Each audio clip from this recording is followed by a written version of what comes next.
आइए आज हम इस क्लासिक अखलाकी कहानी ईमानदार चायवाला की गहराई में उतरते हैं।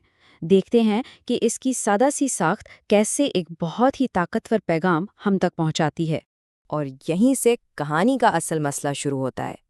राधा की अपनी सीधी सादी जिंदगी से गहरी बेजारी। ये सिर्फ एक गिला नहीं है, बल्कि ये वो ख्वाहिश है जो पूरी कहानी को आगे बढ़ाएगी। ये सवाल कहानी का पूरा थीम सेट कर देता है कि भाई असली दौलत आखिर है क्या, सोना चांदी या दिल का सुकून। और अब किरदार अपने अमल से इसी सवाल का जवाब देंगे। तो चलिए कहानी की शुरुआत से देखते हैं, जहां हमें दो बिल्कुल मुख्तलिफ सोचें नजर आती हैं। एक तरफ है क़िनात और दूसरी तरफ कभी न ख़त्म होने वाली लालच। यहाँ आके ना हमें दोनों किरदारों की सोच का फर्क साफ नजर आता है। रामू के लिए खुशी दिल के सुकून में है, जबकि राधा के लिए खुशी का मतलब है दुनिया की दौलत। अच्छा, अब कहानी आगे बढ़ती है और कुछ ऐसे वाक़यात होते हैं जहां किरदारों की असलियत और उनकी इक़दार परखी जाती हैं।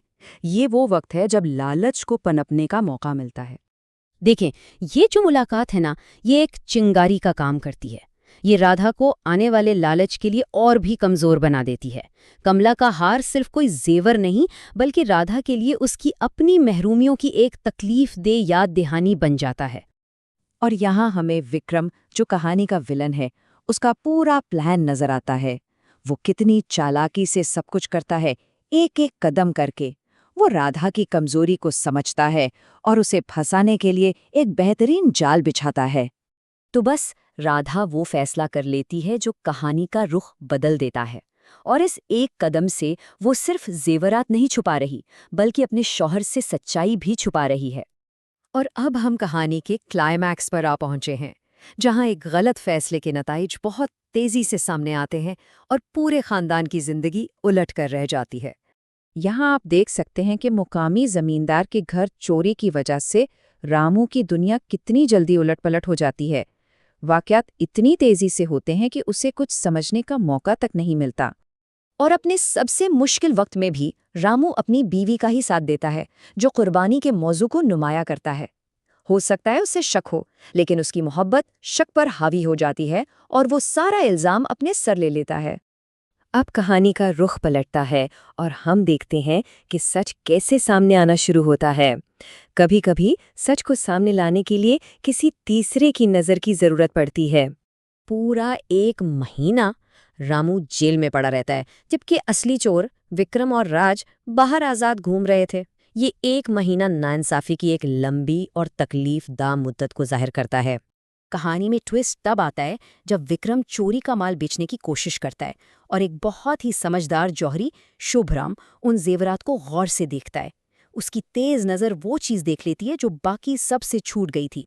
और बस यही वो लम्हा था, वो नाकाबिल तरदीद सबूत जो जेवरात को सीधा जमींदार की चोरी से जोड़ता है। एक छोटी सी मोहर पूरी साजिश का पर्दाफाश कर देती है। यहाँ जौहरी की हाजिर दिमागी काम आती है और वो ऐसा मंसूबा बनाता है कि पुलिस मुजरिमों को रंगे हाथों पकड़ ले। इसका प्लान सादा लेकिन बहुत मौसर था, जिसका मकसद सिर्फ वक्त हासिल करना और इंसाफ को यकीनी बनाना था। तो चलिए अब कहानी के अंजाम की तरफ चलते हैं और देखते हैं कि कहानी अपने मरकजी इखलाकी सबक पर कैसे ख़त्म होती है। आखिरकार इंसाफ होता है। रामू की वापसी सिर्फ उसकी जिस्मानी आज़ादी नहीं, बल्कि उसकी इज्जत और ईमानदारी की फतह है। और घर पर एक पछतावे में डूबी राधा उसका इंतज़ार कर रही होती है। और राधा, जो अब पूरी तरह बदल चुकी है, इसका ये जुमला पूरी कहानी का निचोड़ बयान कर देता है।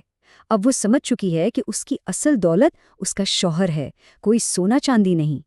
और आखिर में ये कहानी हमारे लिए एक अहम सवाल छोड़ जाती है। एक ऐसी दुनिया में जहां अक्सर बड़ी बड़ी ख्वाहिशात और अज़ाइम की तारीफ की जाती है, वहां सादा ईमानदारी की आज क्या कदर रह गई है?